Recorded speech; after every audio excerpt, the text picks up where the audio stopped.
Portland had just a glimmer of hope in the fourth quarter, and they win it tonight 116-94. Golden State has now won 12 straight game ones in the postseason and 18-1 in game ones under Steve Kerr in the playoffs. Post-game coverage right here. We'll have all the stars of the game. We'll hear from the two coaches as well as the Warriors take a 1-0 lead in the Western Conference Finals. That's the Czar, Mike Fratello, Steve Smith right over there. I'm Matt Weiner. Good to see you out there as well.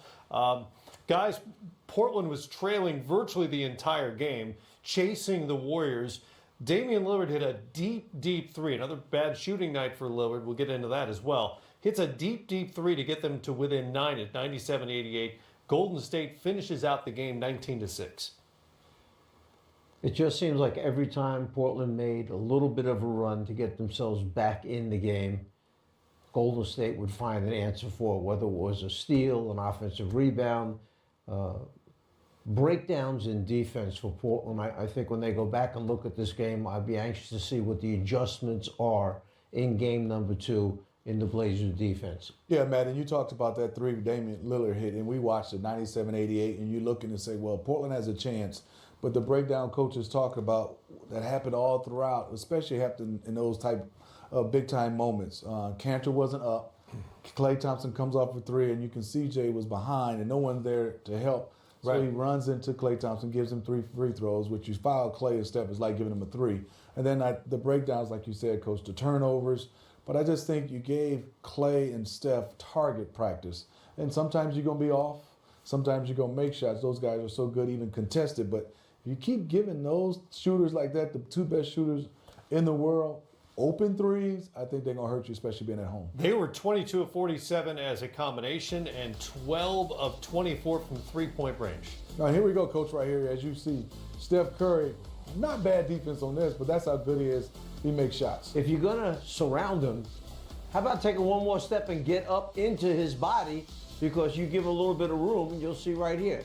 Great range. All he needs is a little tiny space to get a shot off. Look where Cantor is. Look where the big man is, how far back Cantor is from that screen. As you said, it's target practice. I mean, it is, man. I mean, and you watch, the bigs are running out of these screens. I mean, even on this one, this is not a screen and roll. This is a little flare screen where Cantor's not even taking a step. Right. I mean, they have to make an adjustment. There's no way you're going to keep playing Curry and also, and not only that is anybody else, because if you drive it to him, he's so deep. By the time he comes out, it's an easy lane for a drop-off pass or offensive rebound for somebody else. Obviously, the Trailblazers are missing Yusuf Nurkic. He hasn't been available throughout the postseason.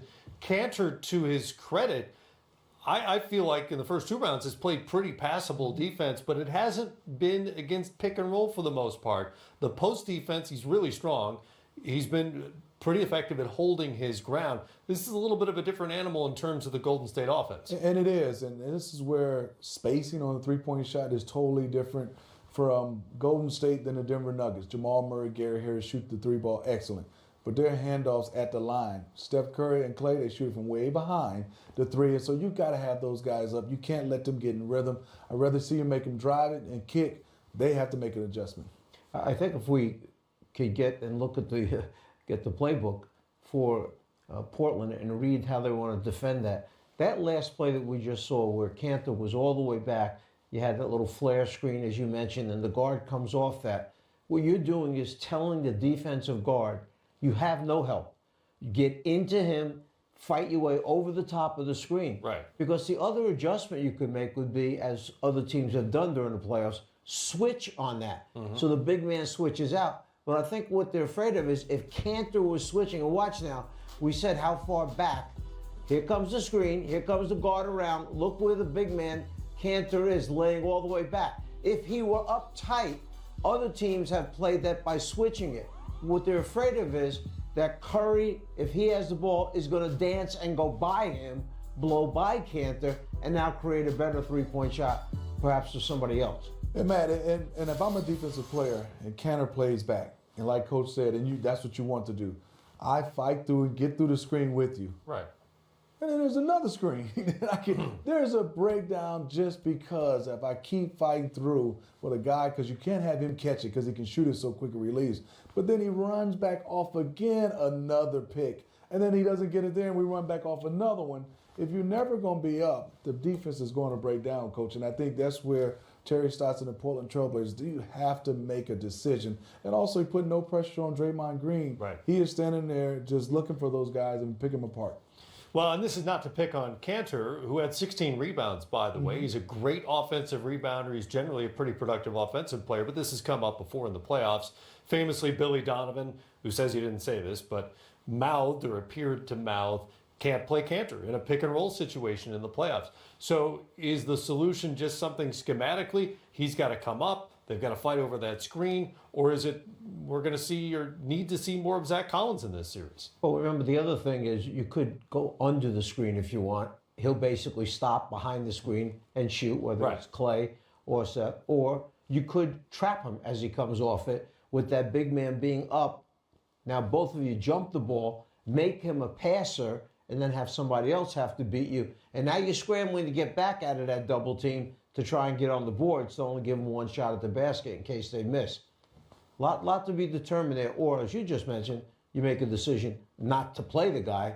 But this is a guy who just got 16 rebounds, you said, tonight. Right, well, and he's been really productive in the playoffs. Exactly. And you could make the argument that they wouldn't be where they are if they had not signed Enes Kanter, who, remember, was bought out by the Knicks, toward the end of the season. Do you expect we see Zach Collins? Maybe they try to match. I mean, you can't match up with Steph and play the entire series. You can, and I think I'm with Coach. If my idea is, even if you early on the trap, I think you'd rather trap. It becomes a head situation. If you so early and he goes around you, then you got to full rotate. It's going to be a commitment from 5 guys. I got to help Cantor, and then he's going to have to really sprint back to somebody else and give, like Coach said, give some other guys some open looks and maybe some contested shots other than Clay and Steph. The other big issue for Portland, I mean, there were a few issues, but the other big, really big, obvious, glaring issue for Portland was the turnovers.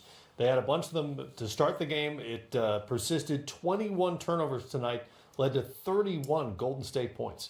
Yeah, and to beat the Golden State Warriors, you got to be the team that's disciplined and not turn it over. And hopefully they have one of those type of games where they're throwing it all over and then you have the chance. But if you're not going to guard the 3, which they do well, and you're going to have 7 more turnovers than them, it's going to be tough to beat them, because I don't think there's many teams that's going to beat them from getting to the line and shooting a better free throw percentage. It's going to have to come down to you can't turn it over. You got to have even possessions or more possessions than the Golden State Warriors to beat them. Interestingly, field goal attempts tonight, even with all those turnovers that you mentioned, one field goal difference, 84-83 in the game tonight. You would normally think that it would be a bigger discrepancy, but remember, a lot of free throw attempts for Portland tonight. Golden State fouled unnecessarily a lot of times tonight, and that's what kept Portland looking like, yeah, if they hit this next jumper, they're right there, but then they didn't hit the next jumper. Somebody doesn't cover the backcourt, and Golden State gets a run-out layup.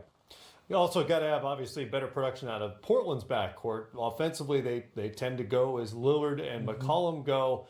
They combined to go 11 of 31 on the night, 36 points between them. And for Lillard, they were able to survive a 3 of 17 day against the Denver Nuggets in Game 7. He comes back with a 4 of 12 in this game. He did have 19 points, including 9 of 9 made free throws. Yeah, and it's going to be a big adjustment for him as he's going to have to go back and watch tape, his coaching staff, because not only they didn't shoot it great, the defense of the Golden State Warriors, we called it, Coach, it was one of those corral, wasn't a hard blitz, but they're just going to sit there and double team until he gives it up, and then they're going to release.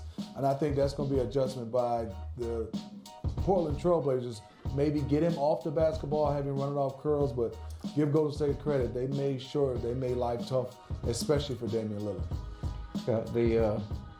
The opportunities were very few where Lillard was alone. In fact, one of the best ones he made was about 4 feet behind the three-point line when he shot that long 3 at the end. And that was another one of those shots where you said, well, maybe they got a chance, but it never worked out that way for him tonight. They do go as their backcourt goes, and obviously their backcourt's going to have to shoot the ball better. And that's with getting another strong performance out of Rodney Hood, who looked like he might have tweaked his knee again tonight, but comes back with 17 points. Those are gold. Those nights are gold for the Blazers. They couldn't take advantage in this case and now trail 1-0. 116-94 is the final here. Again, we'll hear from the coaches when they reach the podium in Oakland, and of course the stars of the game as well. Here's Steph Curry with Doris Burke after the game went final. 5 straight conference finals in his first 5 years as a head coach. Name and affiliation, please, right here, Steve left-hand side. Effective defensively against McCollum and Lillard tonight. Talk a little bit about that and how important was that to the outcome? Well, they're a tremendous backcourt. We're well aware of what they're capable of, so we're paying a lot of attention to them, just trying to stay all over them if we can and not give up anything easy. And I thought our defense was good, but I also thought we benefited from the schedule. You know, we were able to finish our last series on Friday, and they had to go to a tough Game 7 in Denver and a quick turnaround. So the schedule favored us, but I thought we took advantage of the situation and got off to a good start. Second row, right-hand side. Anthony Sutter with The Athletic. Were you shocked how they defended Steph, dropping their big so far off? No, nothing. Nothing really shocks me. We've seen pretty much everything, and I think every defense is sort of personnel based, and so these playoff series are always interesting, and they didn't have a whole lot of time to prepare, so they've got a tape to look at, and I'm sure they'll make some adjustments. But you got to do what you're most comfortable with, what your players are comfortable with, and that's what every team tries to do. So Steph got free and had a big night and carried us at times, and obviously that was a big part of the game. I also thought the key stretch for us was the first 5 minutes of the fourth quarter. You know, they made it a six or 7 point game to start the fourth. Portland made a really good run at the end of the third, and our bench came in, did a fantastic job getting us the lead back up to about 12 or so before we went back to our starters. So great job by our bench. Steve, Mark, Medina Bay Area News Group. On that note, with the bench, what did you also see in the second quarter and overall to be able to carry what they showed in Game 6? Well, same thing, second quarter. Jonas came in, knocked down a couple shots. I thought Jordan Bell's minutes were good. They just came in and executed and defended. And, the biggest thing is if we can buy some time for our starters to rest and even extend the lead, then that's a huge deal for us. And this series feels like it's a series where we can play more people. It's a different matchup, and I think that what you saw tonight is what we'd like to get to every night if we can, in terms of playing 10, 11 guys. Third row, right-hand side. Hey, Steve. Phil Barber, Santa Rosa Press Democrat. When did the med staff clear Damian Jones to play, and how was that for you to be able to send him on the court after all he's been through? Yeah, so he was cleared basically the last couple of days. He was cleared for contact. He played a 3-on-3 yesterday. As of shoot-around today, we had declared him out because we were just sort of,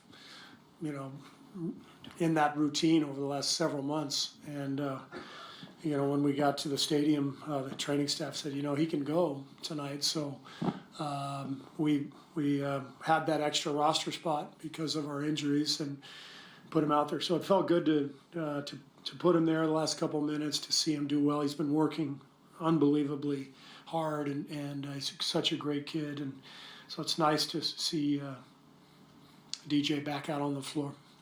Third row, left-hand side. Coach Kerr, Tony Harvey, Sacramento Observer. You just mentioned about buying time, with this little layoff that you had. I'm sorry, about what? Buying time, for rest for your players. That's kind of like a strategy going in here, because you got away with not playing one player over 40 minutes tonight. That strategy you came in with tonight? Yeah. As I said, we feel like this is a series where we can use more bench players, and that'll be the strategy if we can. But every game's different, so we'll see how it goes. Scott Osler, Chronicle. Steve, what did you think of your team's pace and push, the way they pushed the ball? I thought it was good. I thought we were actually in a rush the first half. We took some quick shots. Turnovers weren't too bad. I think we had 7 at the half. We finished with 14, which is a decent number. But it seemed like we were just in a hurry. the first half. Took a lot of quick ones. We were just not quite in our rhythm. But sometimes that happens, the first game of a series, you're kind of feeling out the game, and I thought we settled in better in the second half. C.J. Peterson, the San Francisco Examiner. Steve, what did you think of the game of Drebko, Looney, and Bell? Trio bigs came off the bench. They combined for a plus 20 tonight. What did you think of their games overall? They were great. Looney has been great, throughout the playoffs, every round. And Jonas and Jordan have played, sporadically the first 2 rounds, but both guys came in, gave us a big lift today. Coach Bruce McGowan with KCBS. The Blazers made a couple of runs, made it interesting, but you never got the feeling they were really going to make that push. Did you always feel pretty comfortable, or was there always a little uncertainty because you know what Lillard and McCollum are capable of doing? You never feel that comfortable as an NBA coach in any game because everyone's got talent, and especially this team with McCollum and Lillard, we know what they're capable of. We've seen both of them just have huge nights in the playoffs. CJ's Game 7 was incredible the other day, and Damian goes without saying, what he's done. So, we go into the fourth. I think it was a 6-point game. No, I did not feel comfortable. Coach Logan Murdoch, NBC Sports Bay Area. You talked about the run in the third quarter, and they had 31 free throw attempts to you, I think 18. Is there stuff that you want to kind of fix going into game 2 as far as maybe sluggishness and things of that nature? Yeah, we'll watch the tape tomorrow as a team. Your coaching staff will come in the morning and watch it, and you always figure some things out. You see some things, you recognize some patterns when you go back and look at the tape. So there's always adjustments to make, win or lose. So we'll look for areas where we can get better, and keeping them off the foul line is one of them for sure. Second row, left-hand Hey, side. Steve, Draymond's had a string of pretty good games, but what have you seen from him from a leadership standpoint during the playoffs? I just think he's very comfortable. He's playing at such a high level, and he's mentoring the younger guys. He's talking to them on the sidelines, and Draymond is one of the smartest players I've ever been around, and he walks that line between being over the top emotional and passionate, and I think he's walking the line really well right now. He's just playing the game and delivering in a big way. Fifth row, right-hand side. Colin Ward Henninger, CBSSports.com. You talked about how this is a series where you might be able to play more guys. I'm just curious if you could elaborate on that, on why this series as opposed to maybe Houston where you had to play fewer guys. It's just a different game. Every team presents different challenges. There's different matchups. The way Houston plays, it makes it more difficult to play a lot of people. They just look to isolate you in every spot on the floor, and just their style of play makes it more difficult. So nothing earth-shattering. Great, thank you. Thank Coach you. Stotts will be in here momentarily. Check out the highlight. Damian Lillard, the Oakland native, wearing his Oakland A's jersey on his way in for Game 1. Warriors and Blazers meeting for the third time in 4 seasons in the postseason. It has not gone well for the Blazers. Damian Lillard, 3 of 17 in Game 7 against Denver. Pull-up jumper there. That's a good sign. But off the Lillard miss, Draymond Green from Steph. And then Green to Curry for the corner 3 at 8 in the first quarter. Green, 12 points, 10 rebounds, 5 assists on the night. And Coach said it best. Those were some of those traps where you just got to go all the way and trap them. And there's Curry versus Curry. And how good is Rodney Hood being coach for the Portland Trailblazers? He's been fantastic off the bench. I'm really happy for him because he obviously left Cleveland and was very disappointed in how he wound up playing there and that they did not keep him. And the fact that he gets an opportunity here and he's stepping up because he needs this for his career. Remember, Hood was questionable coming in. Here's Curry. It's that little screen. That's plenty of space for him. Well, a lot of space. And then Curry, off balance 3 and 19 at the half. It's a 9-point game. I mean, he's been good. I mean, he is locked in since the second half or when Kevin Durant went down with his injury. 9 3-pointers, tied his career postseason high. Still not done. Portland actually won the third quarter by 3 points, but not before Steph went a little crazy here. Another one. He had 14 in the quarter. I would say that you're going to see a little bit of an adjustment next time these two teams meet, particularly on that high pick and roll. The Curry split loyalties in this game. Dell going with the Warriors jersey, and his wife with the Blazers jersey. Got to root for both boys. Yeah, they say they flip a coin. Yep. Where what? Pretty fun. To the fourth. Klay Thompson. Oh, yeah, him.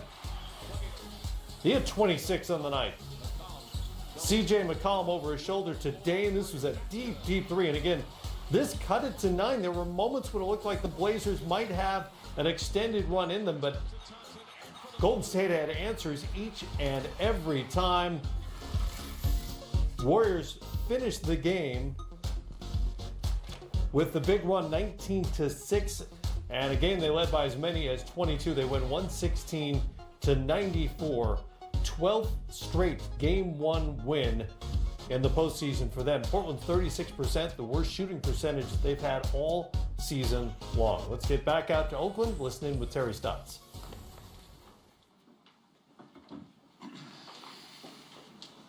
Kerry Eggers, Portland Tribune. Terry, 31 Warriors points on 21 turnovers. What did you see happening there?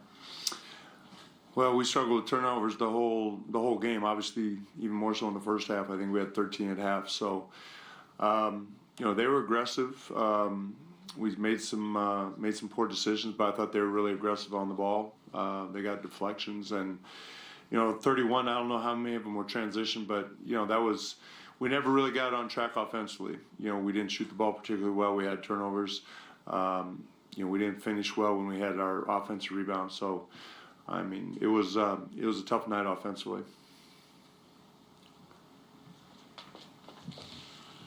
Dwight Jennings, NBC Sports Northwest. Terry, what about, you said a bad night offensively. It couldn't have been a real good night defensively either, was it? What about the pick and roll coverage on Curry? Well, to be honest, other than the fourth quarter, the game defensively was manageable. They got loose in the fourth quarter, had 39 in the fourth quarter, but going into the fourth quarter down 6, we're finding ways to hang in on a night that we're struggling offensively. So certainly they got loose. It's a combination of how well they move without the ball and pick and rolls. I mean, Curry and Thompson move well without the ball. I'm sure pick and rolls were part of it, but it's also their movement and transition. Anthony Slater with The Athletic. Houston had some success, trapping Steph and really getting out on him. Is this sustainable for you guys to keep dropping the big so far? Did they, I can't remember, when he had 33 in the second half, were they trapping then? Yes. They were? And he scored 33 in the second half? Yeah. Okay. We'll look at that.